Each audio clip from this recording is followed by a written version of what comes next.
Like and subscribe and click the bell icon to get new video updates. It's almost a revolution what Labour means for renewables investment. May 26, 2022, 11.04 Save login, register or subscribe to save articles for later. Share normal text size, larger text size, very large text size 22. View all comments. The 2022 election result will go down in history as a turning point in Australia's renewable energy transition. In his victory speech, Anthony Albanese pledged to end the climate wars and turn the country into a renewable energy superpower. Renewable energy investors have long cried out for policy certainty.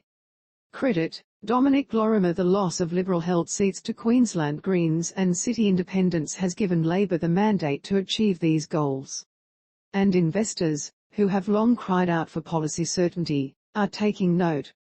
Clean Energy Investor Group head Simon Corbell, who represents $24 billion from investors, including Macquarie Bank, says unlocking investment starts from the top. To have a Prime Minister who is not grudgingly accepting the clean energy transition, but clearly and unambiguously embracing it, Corbell says. It's the type of leadership that investors have been calling for. But as the core foods come down, expectations must be tempered with reality. Setting carbon reduction targets is easy. Delivering them is hard. There are enormous pools of debt and equity willing to finance this transition, but the private sector needs more than words before checks are cut. It's almost a revolution, says Quinbrook founder David Scacebrook, who manages $5 billion in clean energy projects across Australia, the US and UK. But for it to have real substance, we're going to have to see a Herculean commitment to detailed rules and policy. So, what needs to change? 1. Poles and wires. Australia's energy grid is built for a highly centralised system, with the bulk of electricity coming from coal plants in the Latrobe or Hunter valleys. Labor has committed to upgrading the grid, so it can handle more renewables, targeting 82% by 2030, which would see billions in private and public funds poured into new poles and wires. However, any investment in transmission first must pass the regulatory investment test for transmission, a complex and lengthy process.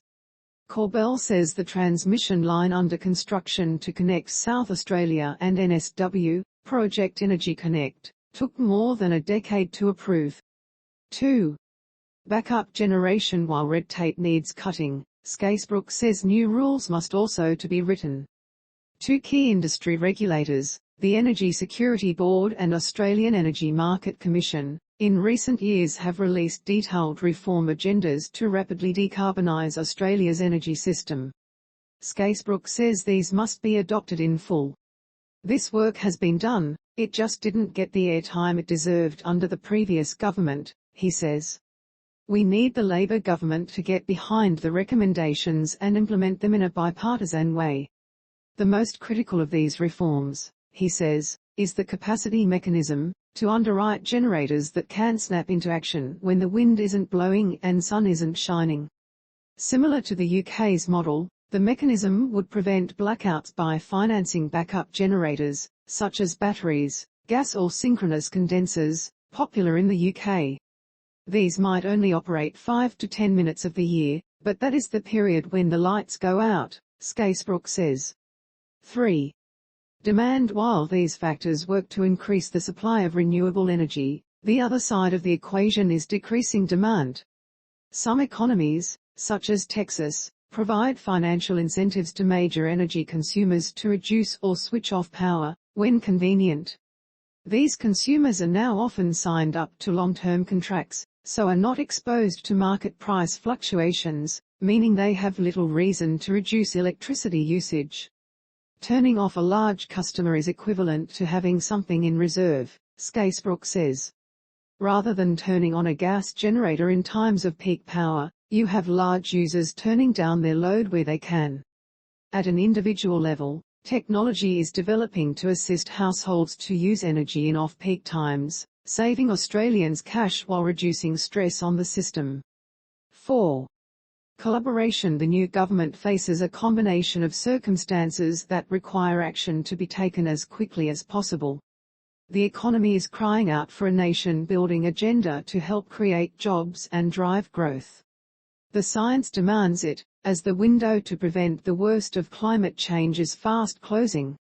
You can't afford to be late, says Scacebrook. The third time pressure is supply chains. Anyone who is renovating their home would know how difficult it is to obtain materials, causing construction timeframes to blow out. Australia's green energy transition requires a building boom. Everything is taking longer. What you may